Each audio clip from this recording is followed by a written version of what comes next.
Sobrang powerful ng Bible verse na to. Listen. I came naked from my mother's womb, and I will be naked when I leave.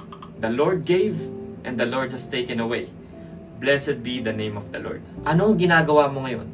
Occupied ka na ba masyado sa pagpapayaman mo, sa business mo, sa career, sa mga bisyo, sa happy-happy na happenings mo, to the point na wala ka ng time sa Diyos?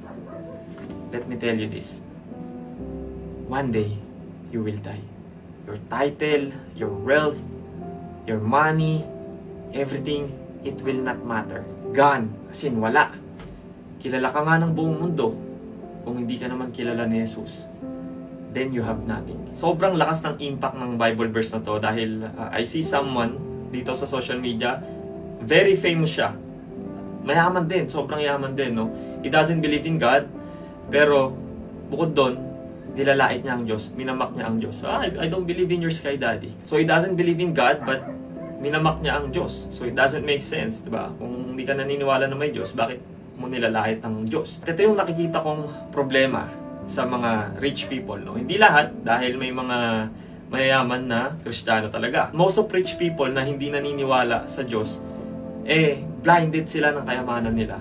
Na sa tingin nila, lahat ng kailangan nila, meron na sila. Kaya hindi na nila kailangan maniwala sa Diyos. Sobrang blinded sila ng kayamanan nila. Nagiging Diyos na nila yung pera nila.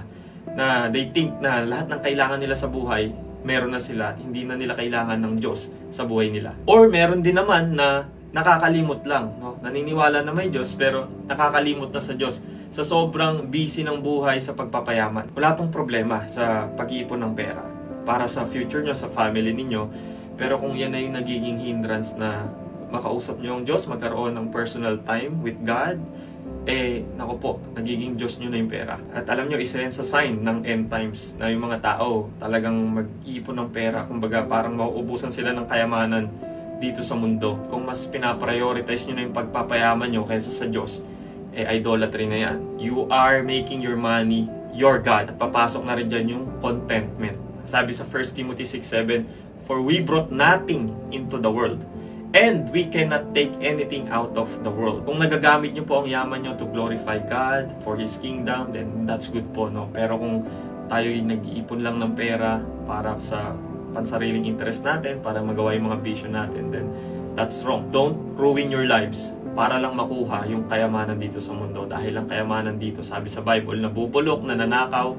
Ang kayamanan sa langit, hindi nananakaw, hindi nabubulok, eternal. And sabi sa verse 8, but if we have food and clothing, with this, we will be content. Sobrang powerful ng mga verses na to. Dito na papasok yung contentment. Kontento na ba tayo sa damit at pagkain na nakakain natin araw-araw? Most of us kasi, ang sagot hindi. But dito sinasabi sa verse na to na, wala tayong madadala. Dahil one day, mamamatay tayong lahat.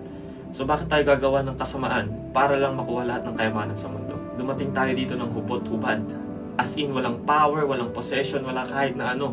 Taalis tayo in the same way. So this is just a reminder for you na baka nawawalan ka na ng time or baka hindi ka naniniwala sa Diyos. Dahil nasa iyo na lahat. Sobrang yaman mo, sobrang famous mo. But your fame and your wealth will not matter sa araw ng kamatayan mo. I pray na you have time to step back at magnilay-nilay na, oo nga no, bakit ako nandito? What is my purpose? Saan ako pupunta kapag namatay ako? The Bible has an answer. Jesus said He will give you eternal life if you will put your faith and trust in Him sa Kanyang finished work sa cross. So don't be blinded by your money, by your fame, your title. It will not matter one day. If you have God in your life, you have everything you need.